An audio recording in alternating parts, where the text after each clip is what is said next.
Hi everyone, it's me, Tim. Today I want to talk about arguing about games. I suppose this might be considered a not so fun Friday video, but I just want to talk about it because it's something that happens so much. There's so much arguing. I mean, there's so much arguing about everything on in life, but I make games, so let's talk about arguing about games. I'll start by saying people have always argued about games. They've always argued about games. This is not new. I think the volume and vociferousness have gone up, but the actual arguing, it's not new. People have always had different tastes and they wanted different things. I made a video game called Do Gamers Know What They Like, What They Want, which people took as me going, "You guys have no idea what you want." I think each one of you individually knows what you want. Where things break down is you don't seem to realize or recognize that there's a lot of other people out there and they all want different things. And this isn't just gamers. Developers do this too. Developers want different things when they make a game. If you're making a game and you're an animator, you want the best animation you could possibly do, which means you want big, complicated rigs on your creatures, and you want a very smooth and high frame rate.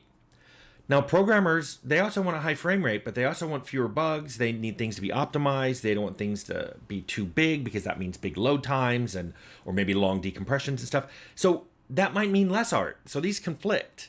You know, the fact that they both want a good game and both of them want a high frame rate, but they want it for different reasons, that conflicts. And that means somebody's going to not get what they want.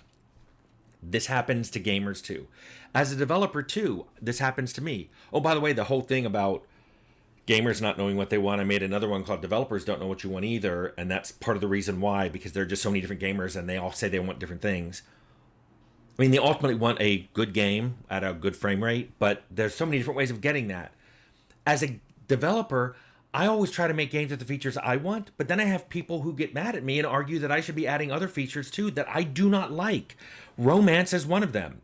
So many people will argue with me, well, you should be adding it because a lot of people like it. So you're telling me to add a feature that I don't like and don't want because a lot of people want it.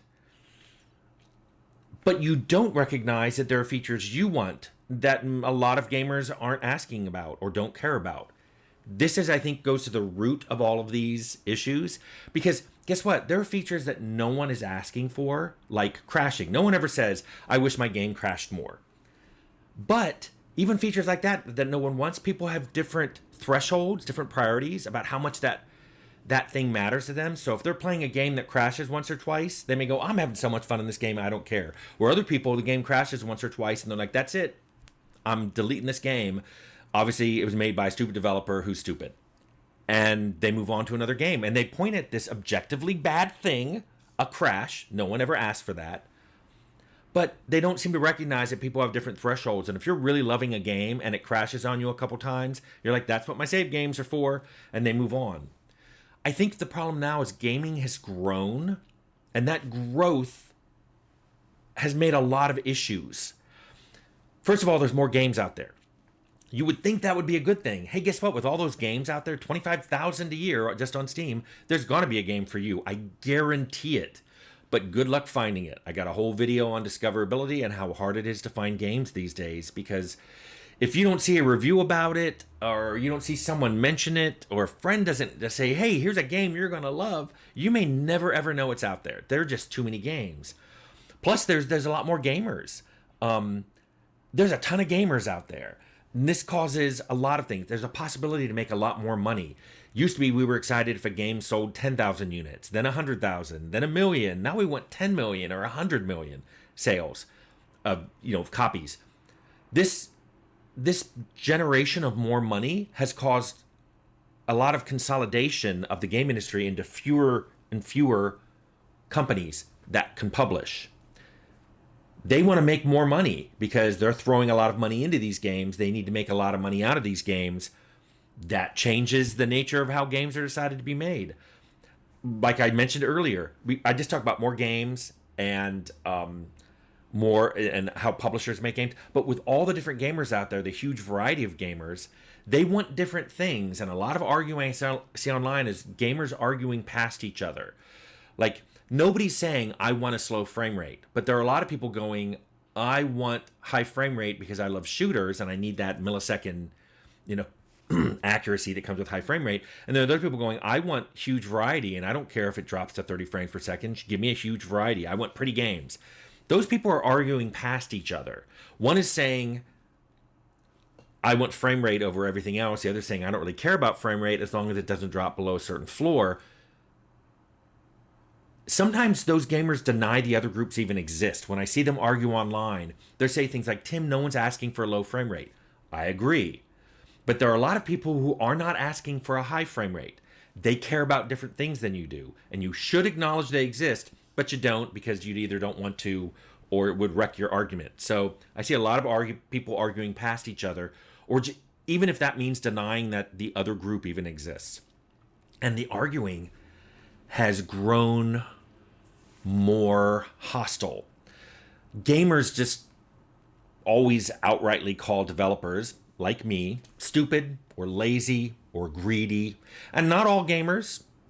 A lot of gamers, though, or I should say loud gamers, I don't think I ever go anywhere that has a forum group where developers aren't being called stupid and or lazy and or greedy at some point in the discussion of a game. And gamers will even call other gamers stupid. If a gamer sees a game selling well that they don't like, they call the gamers who are buying them stupid. They're stupid gamers who don't know what they want. I've seen gamers call a game bad that sells well. I've also seen gamers call a game bad that has a very high user review score. So obviously there are a lot of game players out there who like it. But for some reason, these gamers are like saying, no, those people's opinions don't matter. They're dumb or stupid or don't know what they want, or for whatever reason, I'm discounting them. And then what happens is I've been talking to developers who look at those forum posts and go, wait a minute, I'm being called stupid and lazy and greedy by someone who doesn't know how to make games, won't learn how despite all the tools, and that the barrier to entry is lower than it's ever been in the history of gaming. And then on top of that, they pirate them. And they call me stupid, lazy, and greedy. Now, this isn't all developers, and they're not talking about all gamers. But I have heard this before. I'm sure I'm going to hear it again.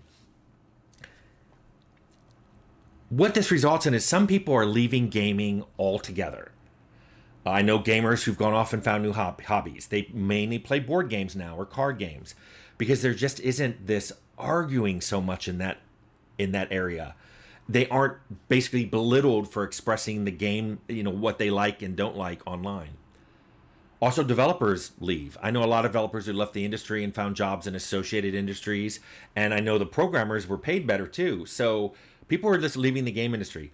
But some people are leaving parts of the game industry. There's a lot of gamers who are going indie. They're saying, I just buy indie games now because I can support a small or even solo development team and I get something exactly what I want. And I think that's great. I know developers who've gone indie, and that's awesome too. I have a whole video on why I will never go solo, but I love that decision that they make. But I've also known the opposite. I know a number of developers who've joined big companies because once they're in a big company, they don't have to make decisions on their games, and therefore they don't have to be responsible for the decisions on the game. They used to go for job stability, not so much anymore, but I do know some that just go, look, I don't want to go to meetings where I'm asked what to make. I want to go to meetings where I'm told what to make. That has gotten to be a bigger group. I'm a little surprised at it. Now, despite all this, the arguing continues online. And part of that, too, is now, in this age, a lot of people make money off the arguing. I know people probably make money off this video by claiming that I'm saying things I never said or things I never meant. It's easy to take a clip and go, he meant gamers are stupid or developers are stupid or publishers are stupid or whatever. And I'm not saying any of that. I'm saying people make money off of getting eyeballs and clicks. And so people out there have a monetary reason to keep the arguing going.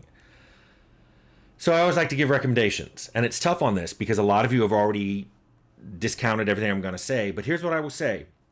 Buy the games you want to see more of.